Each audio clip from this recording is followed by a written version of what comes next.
Over the last years, hurricanes have claimed thousands of lives and hundreds of billions of dollars in damages. Hurricanes Maria, Irma, Matthew, Harvey, Sandy, Irene, and Katrina have struck whole nations and cities and disrupted complete power grids. How can nature form such strong systems with over 100-mile-per-hour winds and lots of rainfall? You'll learn right after this. And as you heard, one official saying the island is destroyed.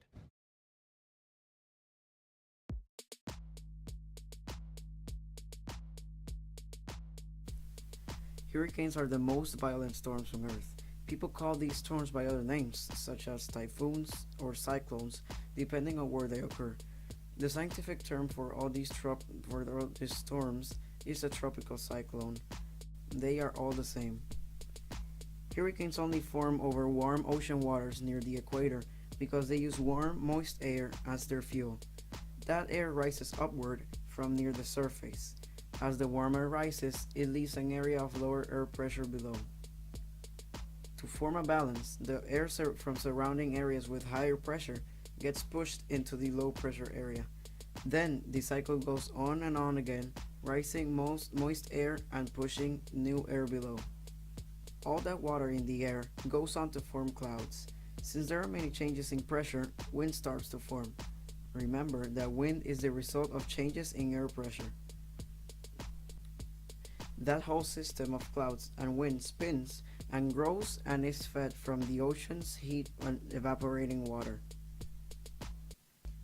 Interesting fact, storms that form in the north of the equator spin counterclockwise, and the storms in the south of the equator spin clockwise. The difference of their spinning is because of Earth's rotation on its axis. The system, as it rotates faster and faster, forms a very low air pressure center called the eye. Higher pressure air flows from above into it. Now, there are different categories for storms. When the winds of a rotating storm reach a mean speed of 39 miles per hour, it is called a tropical storm. As soon as it reaches a mean of 74 miles per hour, it is called officially a tropical cyclone or a hurricane. They have different categories, depending on the mean speed of the wind. There are 5 categories, and they all represent a range of winds and relative damage at landfall. When a storm or a hurricane hits land, it weakens because it is not being fed anymore from warm ocean waters.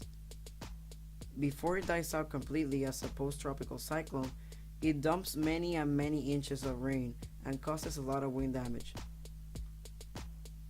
Hurricanes can be in a territory for hours, as they can be in a territory for days at the time.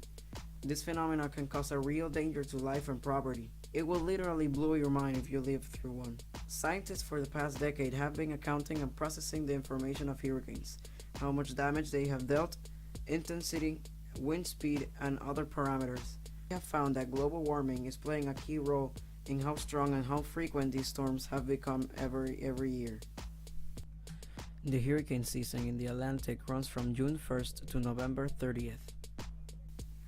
Now, if you're living in an area that could be hit by a hurricane, say the Caribbean or the east and southern coast of the United States, be ready with medical supplies, food and water, and be prepared for up to 10 days with no power or communications. Use your instinct, be ready and stay safe. Thank you very much for watching this episode of SciFacts. If you want to learn more, check out our other videos and subscribe for more content. I'll see you next time.